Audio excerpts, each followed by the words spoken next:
In this series of videos, we'll be going over how to teach the place command. Rather than focus solely on place, each video will go over a training concept and how to incorporate that into the place command.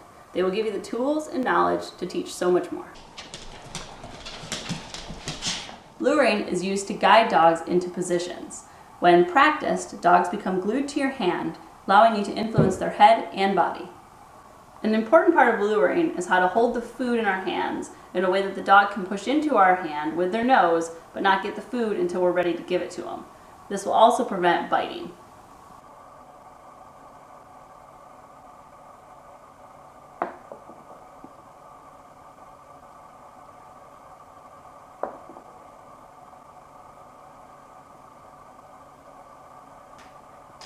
Ben.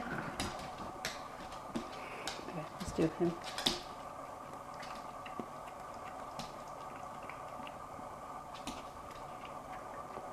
While we're doing this, we want to make sure that our dog's head is glued to our hand.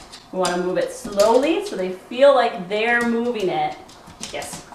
And then release it when you have a pretty good push into your hand.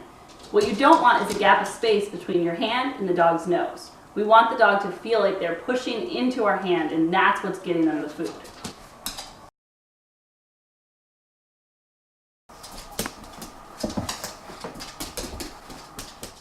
Once we have a dog who's willing to push into our hand, to move it along, to get the reward, we can start incorporating luring them into different positions.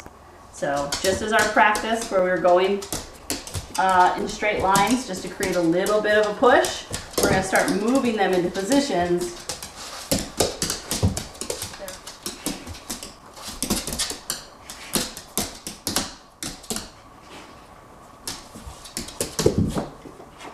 Great.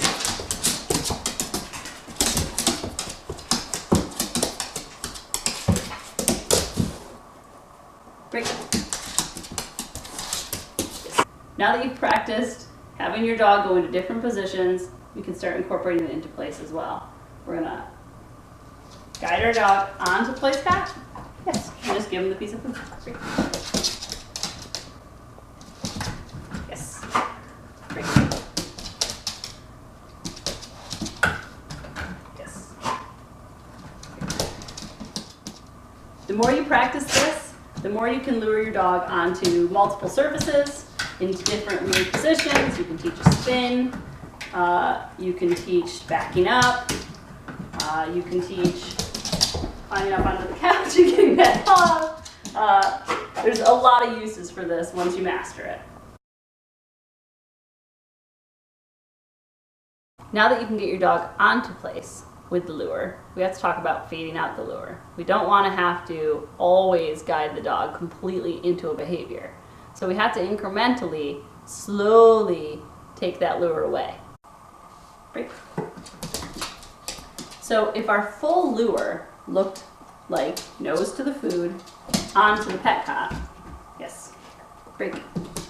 As we're fading that out, we want the dog to fill in some of the gaps. So I might lure a little bit and then move it and give it back to them. Break. So lure them on, remove it, yes, give it back to them. Break. Then, as they get good at going to place, we can start to only lure a little bit. Break. And then only a little bit. Yes. Break. To the point where, for this particular command, we could potentially just shift our body weight. Break. And because they're predicting the rest is going to happen, we can start to fade it out. Break. Sit. So instead of at the beginning, the lure was a full lure. Break. Now, sit. It can simply just be our body. And because he's going to predict that I'm going to extend my hand, we can slowly fade out the actual extending of the hand. Eventually, we want to put the command to a word and have that word predict the lure's coming, but we'll go over that in the next video.